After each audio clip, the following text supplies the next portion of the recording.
All right then, welcome everyone to the Microsoft 365 Philly 2012. The title of this talk is Getting Started with RPA with Power Automate for Desktop.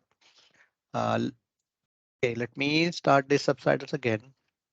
And okay, so who am I? My name is Prashant G Bhoyar. I was born and raised in India, came to United States in 2007 for studies. I'm University of Maryland College Park alumni.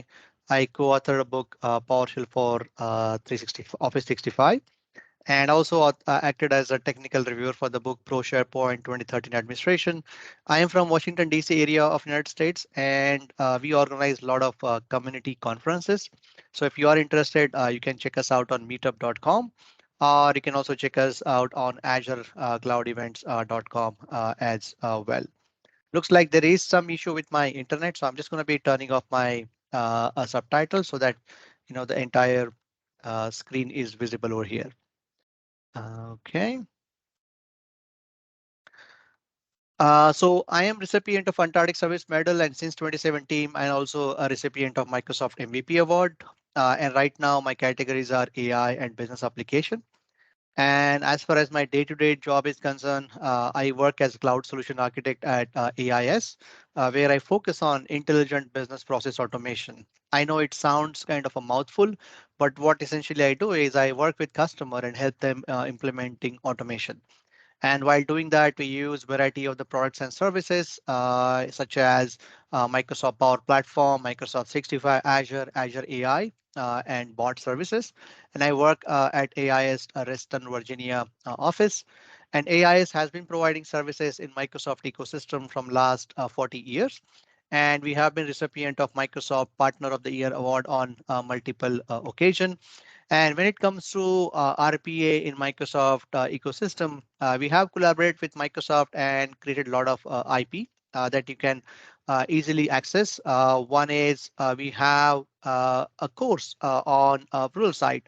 And along with that, we also have produced a white paper in collaboration with Microsoft where you can find out how you can do the enterprise deployment of RPA and like what are some of the services that you need to use in Azure and some of the best practices.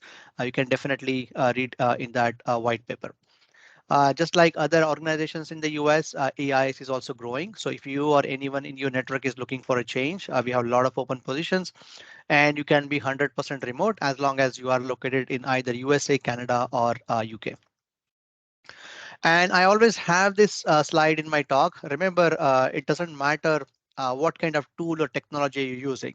What really matters is the problem solving or what kind of problem you're solving with this. So this is like a high level agenda. Like we will start with what is Power Automate. Those of you who don't know, maybe I'll give you like a quick 2-minute introduction of Power Automate, but majority of the time we will be spending on talking about Power Automate for desktop or specifically the RP offering. We'll talk about hyper automation. We'll go walk through the UI we get and what are some of the different actions are available. We'll also talk about attended versus unattended and how you can monitor your RPA workload using some of the tools in Admin Center. I will have demos, key takeaway, and Q&A. And please feel free to post your questions. I know Manpreet is going to help us in terms of monitoring the chat. So definitely post your questions and I will be also monitoring the chat window just to see if any questions are there. Before, let me quickly start one particular program that will be helpful for me. All right. So let's talk about what is Power Automate. So Power Automate is one of the members of Microsoft Power Platform. Microsoft Power Platform has variety of products and services, and Power Automate we use for automation. And one of the good things about Microsoft Power Platform is anyone can use it. You don't have to be you can be a citizen developer, you can be a business user, or you can be a professional developer. Everyone is welcome and everyone can use the Power Platform. Like the 5 major services in Power Platform are Power Apps, Power Automate, Power BI, Power Virtual Agents, and Power Pages. And the data service is Dataverse. And if you would like to add AI capabilities. AI Builder is a recommended product, and PowerFX is a low-code programming language that you can use. And right now, that programming language has support with Power Apps and some limited support with Power Virtual Agents as well. And eventually, the support for PowerFX will come to all the products or services in Power Platform. These are some of the stats from the Microsoft product group in terms of like how popular Power Automate is getting in general. And when it comes to automation, using Power Automate, you can implement automation not only using Microsoft tools or products, but your automation can also talk with, let's say, some third-party services or applications, or even own on-premise services and applications as well. There are like more than 650 connectors available, and you can build your own custom connectors that can talk to your on-premise or legacy system as well. And these are some of the value pillars of Power Automate. We can build automation at scale. What does that mean is if I create automation, whether it's a cloud flow or desktop flow, and if I'm using, for example, in case of Cloudflow, if I'm using Cloudflow, and let's say if I build automation and that automation is based on, let's say, a certain record getting created in a SharePoint list. And suddenly, if there are like 1,000 records get created in a span of 1 hour, Microsoft has infrastructure support to support that automation at scale. You don't have to worry about like about the infrastructure. Microsoft will take care of that you. You can have seamless secure integration, which can help you in accelerate productivity. And you can also integrate some AI services. Of course, with Microsoft Power Platform, AI Builder is recommended service, but you can also use other Azure AI services, or you can also use your own AI services as well to implement intelligent automation. There is a growing list of template libraries are available with Power Automate, and I highly recommend you to start with template, especially if you are new to the Power Automate, because the templates will give you an information or give you some guidance about in case you would like to implement automation, and that automation you would like to integrate Outlook, Teams. Chances are there will be a template available for that. And the good thing about template is you just start with template, you configure a few things, and then entire automation is already pre-built for you. But once you get familiar with Power Automate, use template with a caution. The reason is uh, whenever there is a new version of any action Microsoft releases, typically those actions won't get updated in a template. So it may happen that you start with a template, and that template may have an older version of action. So in that case, what I do is I may use two screens. On one screen, I may have a template, but I will start my real flow or creation of real flow with a blank template, and I will manually drag and drop and add those action just to make sure I'm getting the latest and greatest version of available actions over there.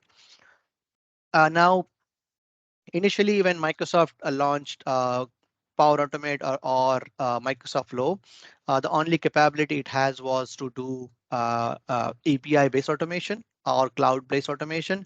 And later on, Microsoft acquired a company called SoftMotive. And SoftMotive has a tool called WinAutomate, which was a RPA offering. And now Microsoft has integrated a lot of the soft WinAutomate into the Power Automate itself. And this is what Power Automate for desktop is. So like when you go to Power Automate Center right now, you will be seeing you get two options or you'll see multiple options, Cloud Flow, Desktop Flow. So with that, what I will do is I'll quickly go and um, start. Okay. And start the Power Automate here, Power Automate Center here, and I'll show you what I mean by that.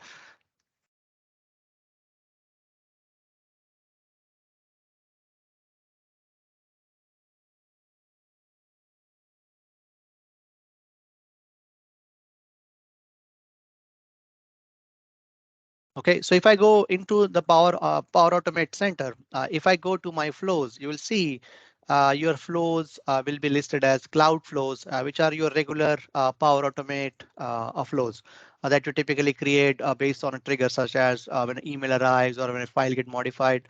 And under desktop flows, then you will be seeing your RPA flows or the flows that you created by using Power Automate for desktop. If this is the first time that you are working or you are playing with Power Automate for desktop, you can go to your Power Automate center. And here, once you click on desktop flow, you'll get an option to install the Power Automate for desktop right from this UI itself. Or you can always search for it and download it from Microsoft's center. But this is the quickest and easiest way to get the latest and greatest version of Power Automate for desktop on your machine. And using the Power Automate for desktop, now we can implement robotic process automation.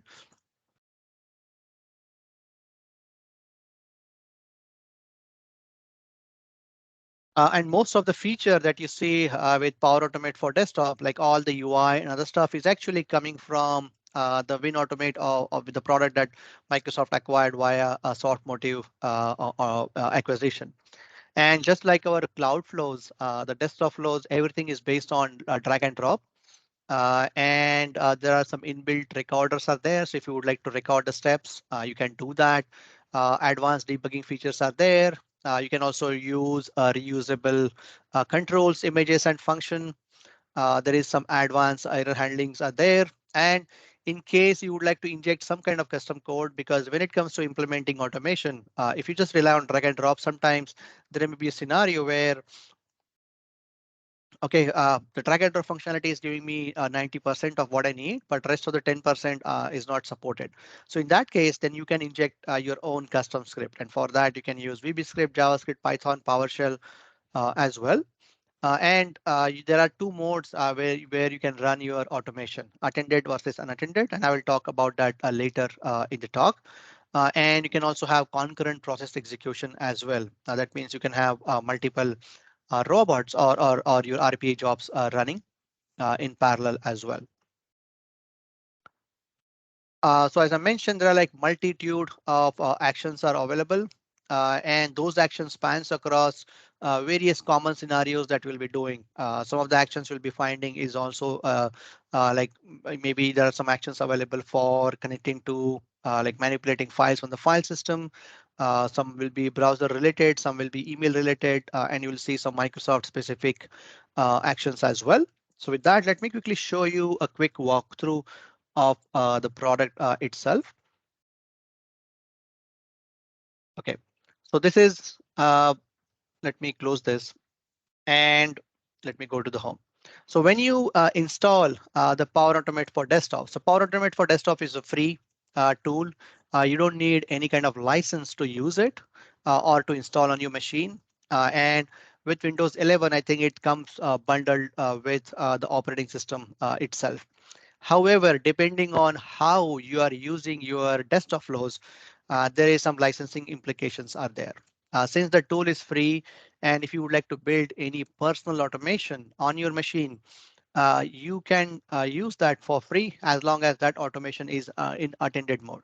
Now, what does that mean is while that automation is running, I need to log on to that machine. I cannot like log out and that automation will run behind the scene in automated way. If you want to do that unattended mode, then you have to sign up for appropriate license over there. And just like the concepts we have with Desk Cloudflow, we also have a concept of a desktop, the environments here as well. So here, once you sign in, and if your account is a Microsoft 365 account, then you can see various environments that are tied up with that particular account. Let me go to the settings here. So once you go to the settings, here you can specify, like if you go to the open machine settings, here you can specify like what account you're using and whether your machine is connected to any of your Microsoft 365 or Dynamics 65 tenant or not.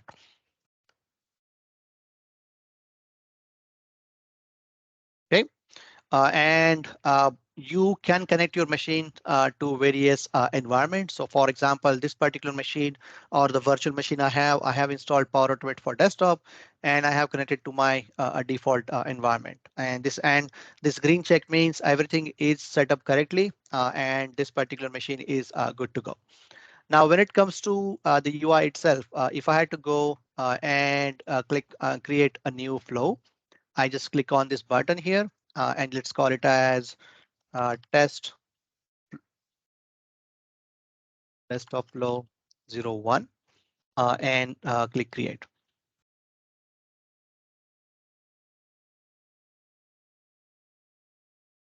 And depending on what environment you have selected here, when you create a new flow, that desktop flow will get stored into that environment.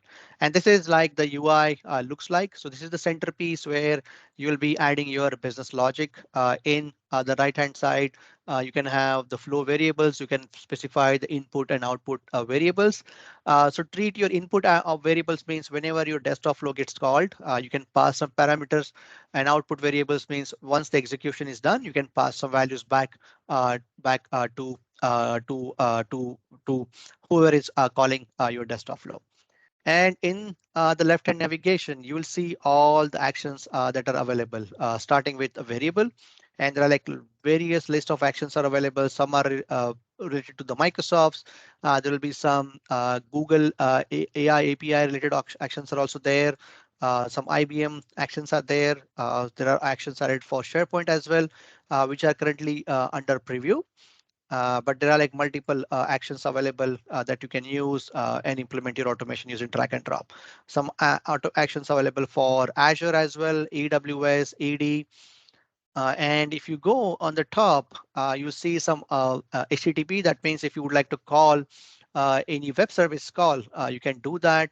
Then you'll see some browser related actions as well. And you don't need to remember all this stuff if you don't know, like let's say if you're looking for file manipulation, you can just search for file, and any action that has file in it, this will appear here. For example, if I'm looking for a browser related automation, then all the actions that are available with the browser will be available here. And then if you would like to add that action, then all you have to do is drag and drop here. So what I'll do here is I will be using a file action. And I just want to add some text to a file. Okay, so I'm just going to drag and drop here. And once I drag and drop here, you'll see here now I have to configure a few parameters like where exactly the file is located. So let me go ahead and provide the local URL, local location of that file. Okay. And then what's the text that I would like to write? And here, then you can specify the text. Again, this can come from a variable as well. So for example, what we'll do is before we write a file, let's add a variable.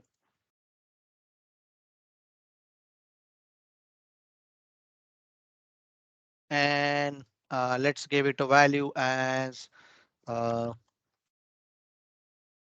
sample text.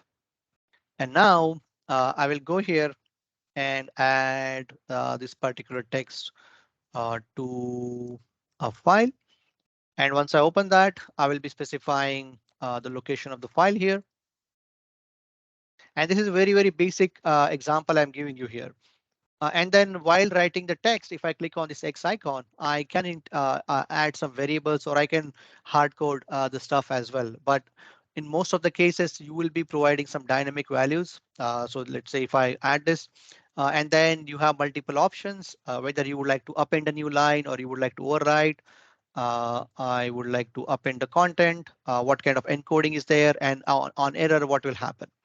Like whether you would like to throw an error or whether you would like to continue a flow run. So there are multiple options you get with each actions, and depending on your use case, then you can do that. And now once you add something, you can just click save. And once everything is saved, you can just start run this locally. And let's see if everything runs fine. You can debug and everything on the same machine where you are building your automation here. And looks like everything went fine. So if I open this particular text file, I should see some kind of text written, which is the sample text that I wrote. But this was like a very basic example. In reality, you will be adding some complicated business logic. And towards the end of the session, I have a demo where I'll walk through like a real life use case in terms like what are some of the different things are possible, how we can do the combination of Cloudflow and a desktop flow. So with that, let me see if there are any questions in the chat window so far. Okay, looks like none. So now let's talk about hyperautomation. What exactly hyperautomation and why Microsoft is giving emphasis on hyperautomation so much?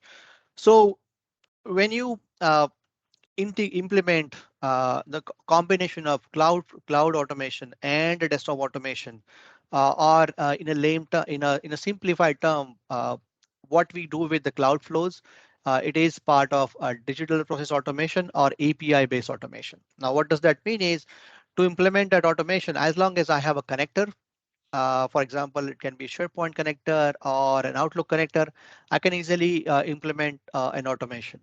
Now, what if the automation I'm building or the system I'm talking to does not have an API? It's a legacy system, or we have the system is built by a few people, but those people are no longer in the company. But I still would like to open that application and read some information from there, and then add that and then use that information into further processing. And that's where your robotic process automation will come into picture.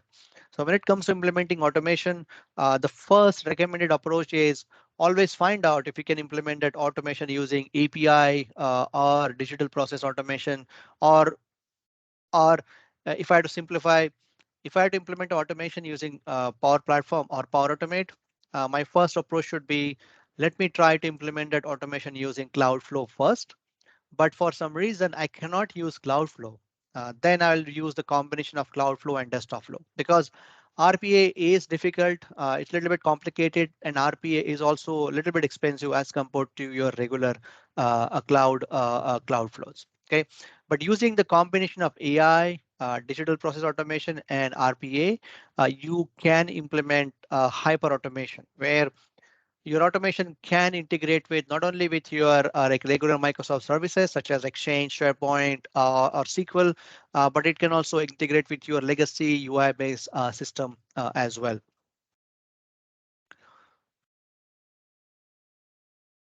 And when it comes to the Power Automate, as I mentioned, you can have input-output variables.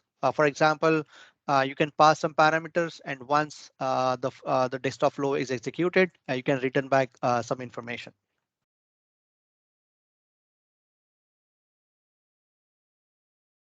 And when you provide, let's say, input output parameters that you can configure during calling your a desktop flow. And I will show that to you during the demo part.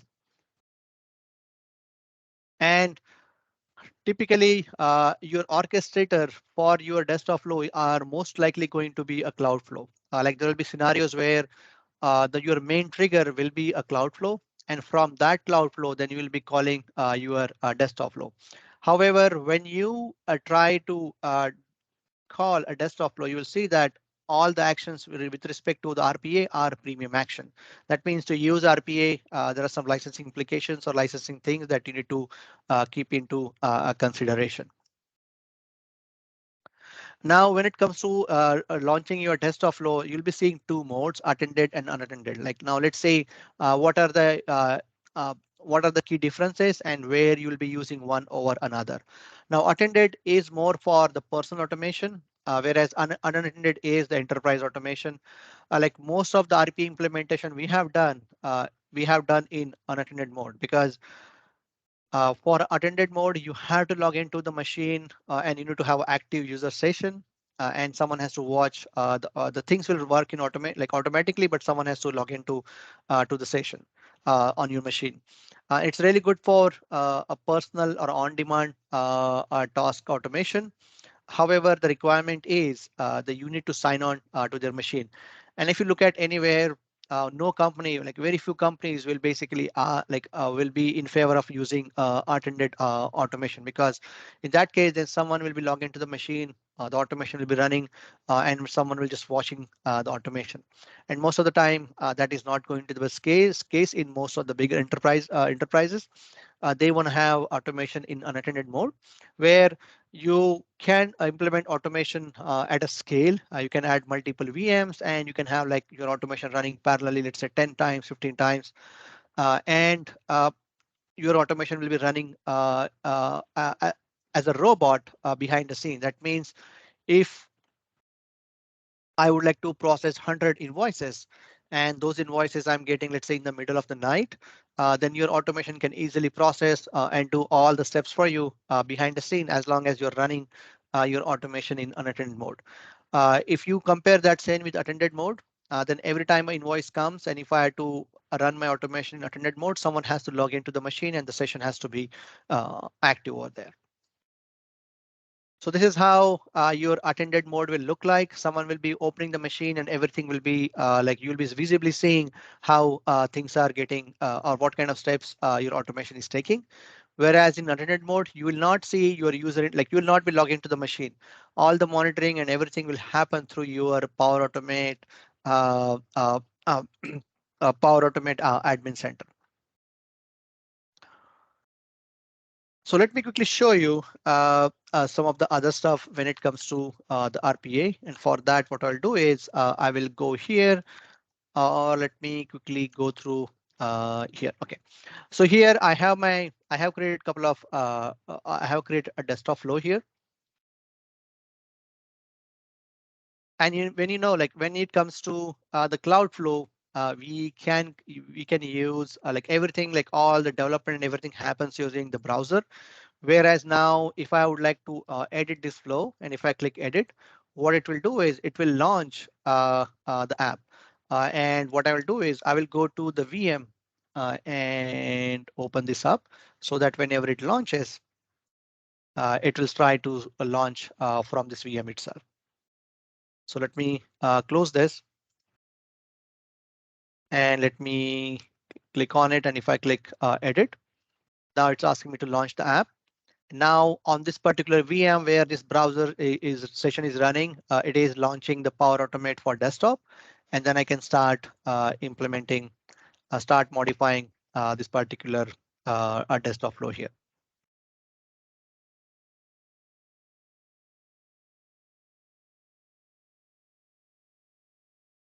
In the UI, you'll see some other options as well. You can do copy, paste. There is a recorder available as well. Now, when does a recorder come into pictures? For example, if you would like to uh, capture a few steps and if you would like to capture in the recorder, you can do that. For example, what I'll do is I um, what's the good use case in this case is going to be OK. Let's go to a SharePoint. OK, SharePoint is a good example. So I know we have actions available related to the SharePoint here. And my first approach is always going to be if there are any actions available, I will be doing that. But if you look at the actions here, there is no action available to create to add a list item inside SharePoint. Now, of course, my first approach is always going to be if I do something like that, I'll be doing that via a cloud flow, either using out the box action or either using SharePoint APIs. But for some reason, if you would like to do that using the UI, then what you can do is I can go here, open this UI, I can go to this my flow, go to the recorder.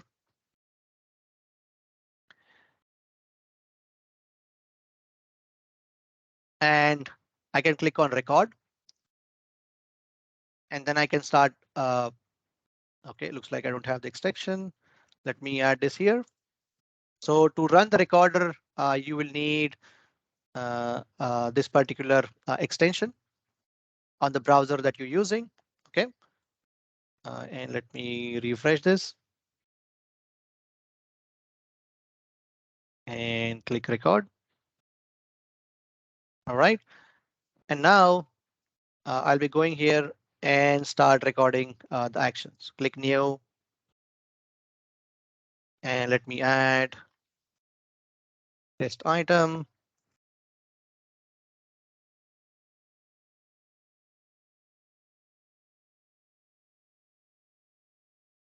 And then click save. And here now I can go to the recorder and click done. Now all the steps that I have done will be now getting added to my a desktop flow. So if I go to the desktop flow, so everything got added here. And now if I quickly uh, run it, then it will launch a new tab with this URL, and it will then automatically add the entry over there. Okay, looks like I did a mistake over here. So the steps are added, but now we need to provide like what kind of information that we would like to add. For example, here, this is the text, and here, this is the text we have. Okay, so let's go ahead and quickly run this. And if everything works fine, then you'll be seeing this getting executed. Okay, let's launch again. Stop and run again.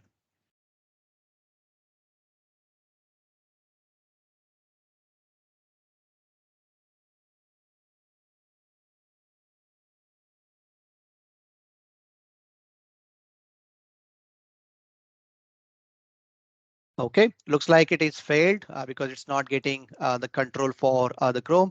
So while implementing your automation, especially when it comes to implementing automation based on a browser or any specific Windows application that you would like to automate, you will be running into this kind of errors, and you will need to step by step fix that. But one of the advantage of using a recorder is you can record the steps, and later on then you can fix it so that your automation work appropriately. For example, let's run this again.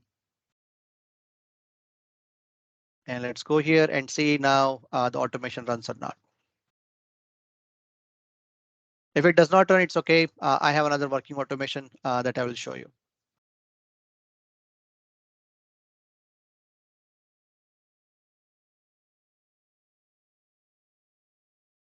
Okay, looks like it is having issue. So let's worry about this later.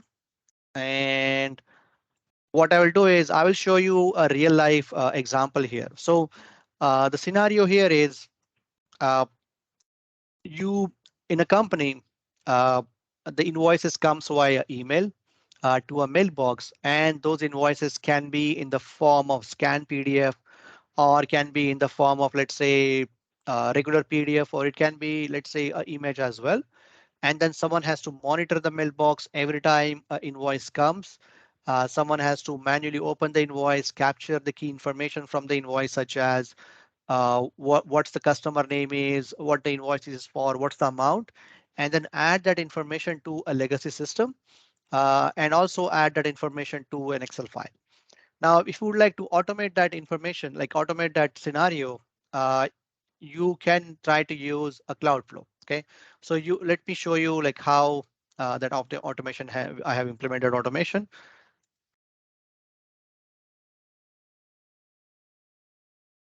Okay, so this is the automation we have built. So where every time a new email comes with an attachment, a cloud flow will start.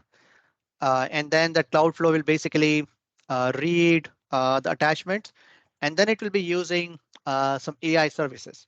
And now in this case, instead of using AI Builder, I have used Azure Form Recognizer. Those of you who are not familiar with this, Azure Form Recognizer you can use and you can train on your custom data, and then you can train your model to extract the information that you're looking for. In this case, I'm looking for information from an invoice. For example, what the invoice amount is, who is the vendor, what's the when is the invoice amount due, all this information. And once that information we capture from the form recognizer, the next step I'm doing is I need to update that information into a legacy system. Now, if I had to add anything into a legacy system, I cannot really do that with a cloud flow, right? The only option I have now is I can do like part of the implementation using the cloud flow, which is When an email comes, start my automation, extract the key information from the invoice. But the later part, I have to rely on a desktop flow. And here, then I'm calling a desktop flow here. And while calling a desktop flow, then you can specify like build based on how many desktop flows you have deployed in this particular environment. You can choose that from here. So this is the desktop flow that we have selected. And let me quickly show you its implementation. So this particular desktop flow accepts a few input parameters. Like for example, uh, once it's loaded, I'll show you. For example, it accepts amount, contact, and account name. And once that information is there, then it basically launch a legacy application on the machine and add that information over there. And after that, it will be opening a Excel file and then also adding that uh, that particular information into the Excel file as well. So let me quickly run this and we'll show you how exactly the automation looks like. And this is everything I'm running is in attended mode. I'm actually logged into the machine. And if I see here now, whatever the information is coming from is automatically getting added into this desktop, in this legacy application. And I'm passing that information from a Cloudflow. And once this information is added, then we are launching an Excel file behind the scene. And then we are adding that same information in the Excel file as well. And if you see the implementation, I have implemented in various like there are like this is the main flow where we are doing the automation with the legacy system. But this is another subflow I have created, which is handling the part of Excel worksheet. So using the subflow, then you can have like you can divide your automation into multiple chunks. So that way the maintenance and the maintenance and the debugging becomes easy. And you can also call from here, like from various from one flow, you can call another subflow, or you can return back the control as well. Now let me show you how exactly we have done the configuration. So this is the action we have used, and this is the invoice we have. This is the name of the desktop flow is, and in the run mode, I have selected attended. You can also select unattended as well.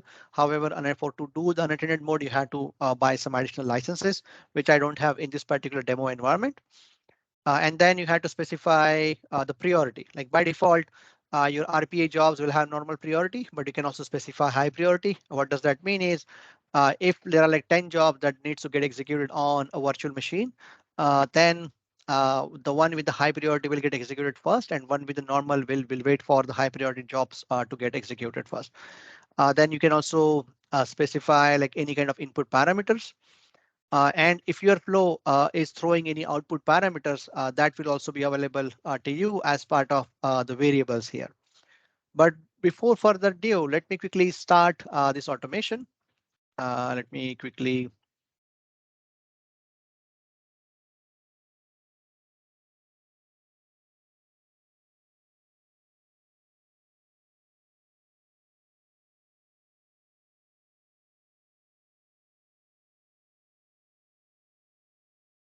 And here I'll be sending this email.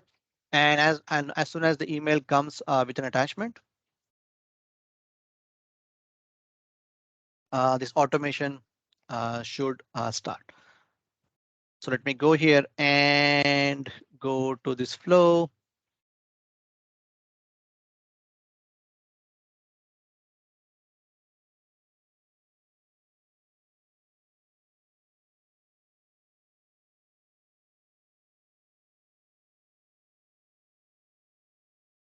And while this is running, let me show you how exactly you can monitor your flow.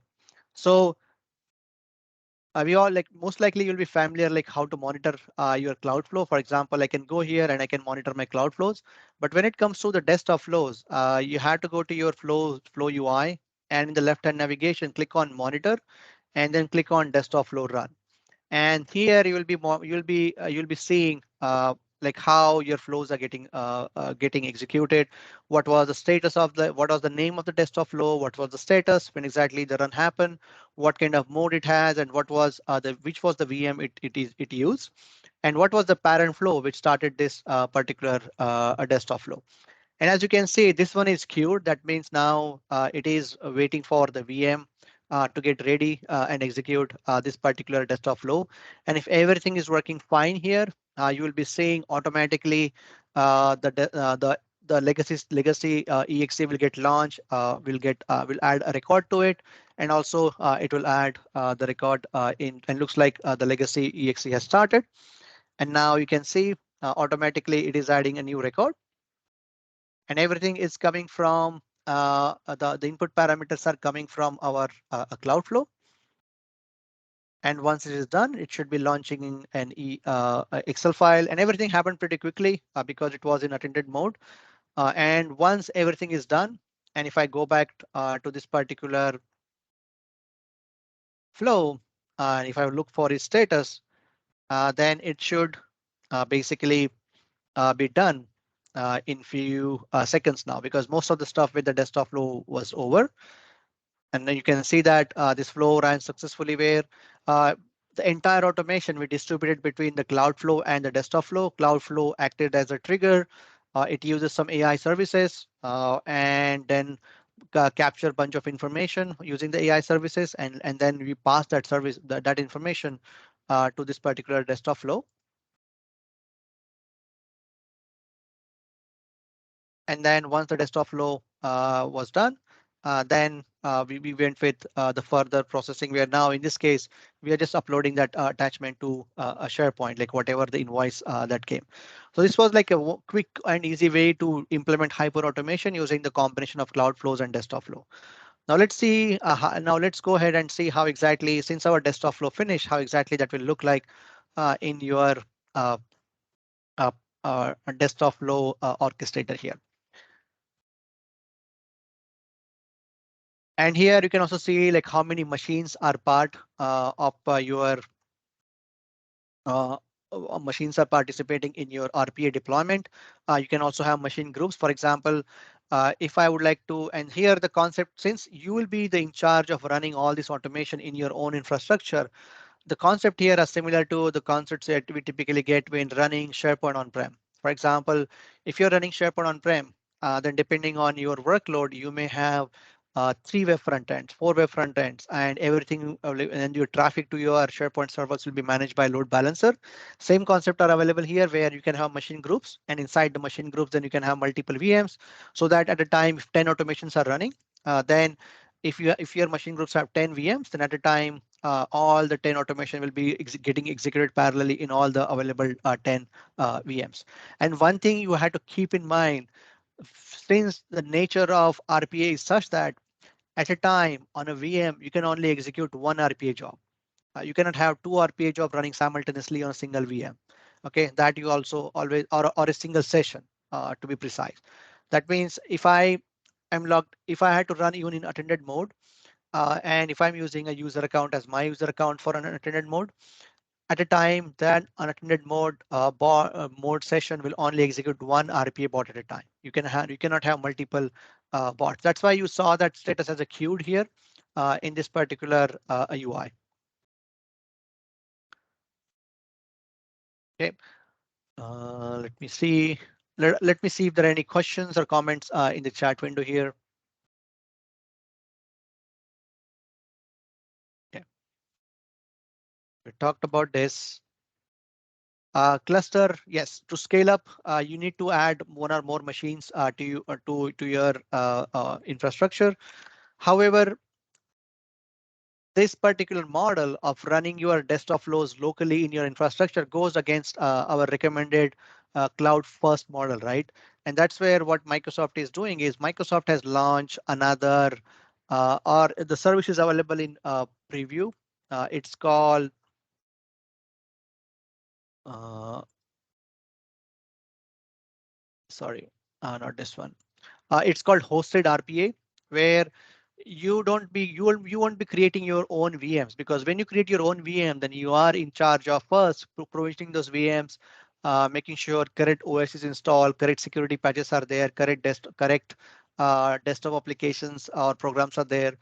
There's another service coming from Microsoft, which is under preview right now. It's called hosted RPA. where Microsoft will be in charge of provisioning those VMs for you and running your RPA jobs.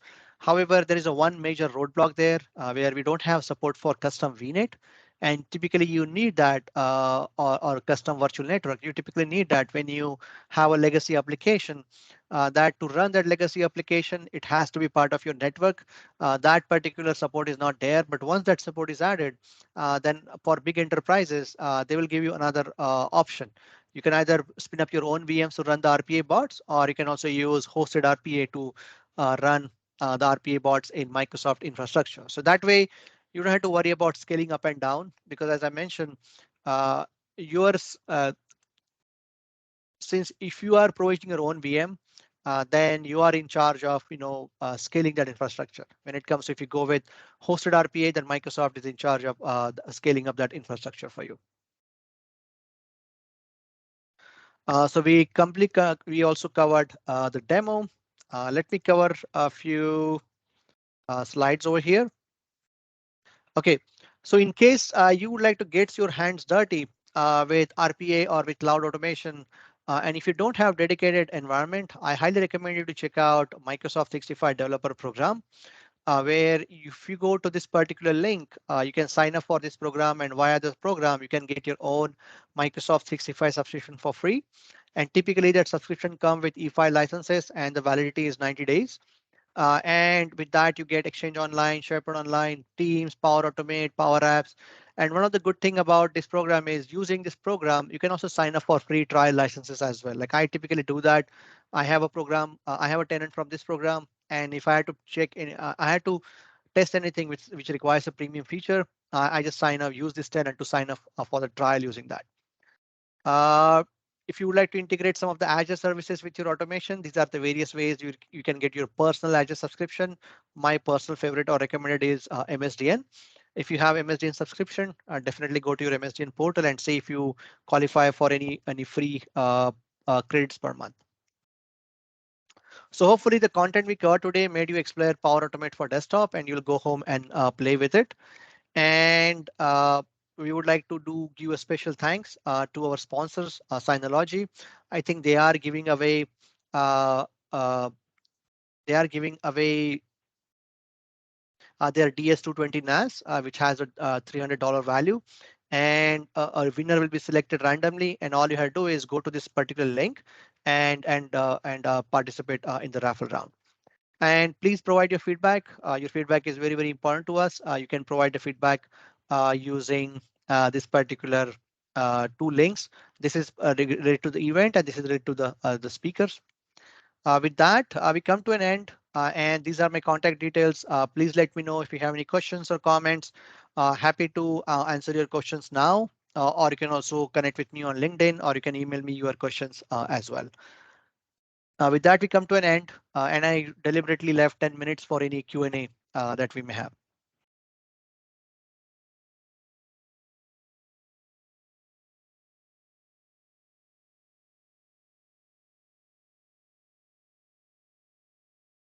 Thank you, Prashant, for such a wonderful session.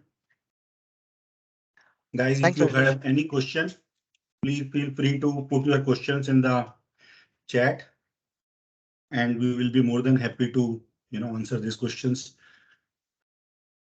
Okay, if there are no questions, I can quickly cover one of the important thing, which is Yeah, sure. licensing. Definitely. That is one of the complex thing. Yes, Nobody could understand how the licensing works here. right. So as I mentioned, RPA is expensive and RPA is complicated. So when it comes to implementing automation, your first approach should be, can I implement automation using digital process automation, or you can simplify that as can I use Cloudflow for automation? Because if you see the licensing, uh, this is per user license. Your regular premium Power Automate premium plan is $15 per user per month. But if you would like to add RPA in it, with attended RPA, it is $40 per user per month. Okay, that is already expensive. And now if you are talking about unattended RPA, then you have to buy the unattended RPA as an add-on separately. And if you scroll down,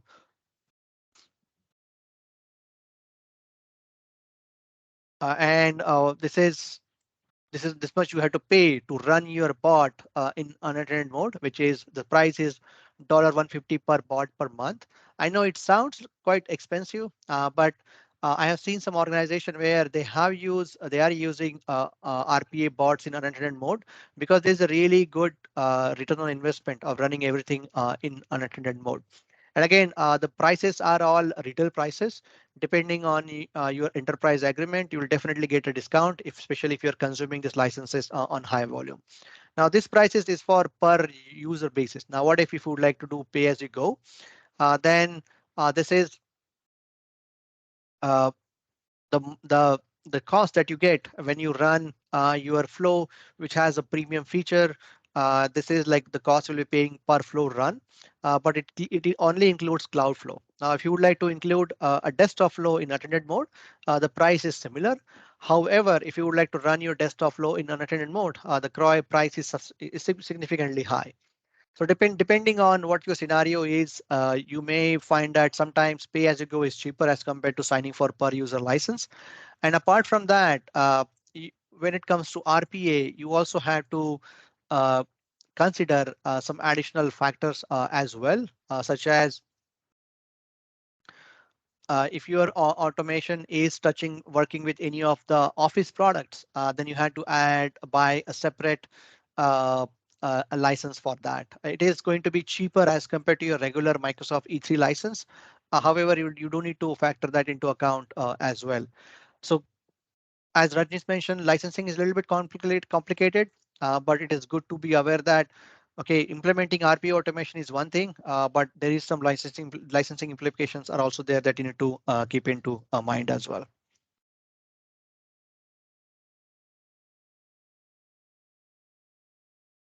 Let's see if there are any questions. Okay, looks like there are no questions. So thank you everyone for joining us today. And as I mentioned, if you have any follow-up questions or if you would like to discuss about any kind of scenario that you would like to automate, happy to chat with you.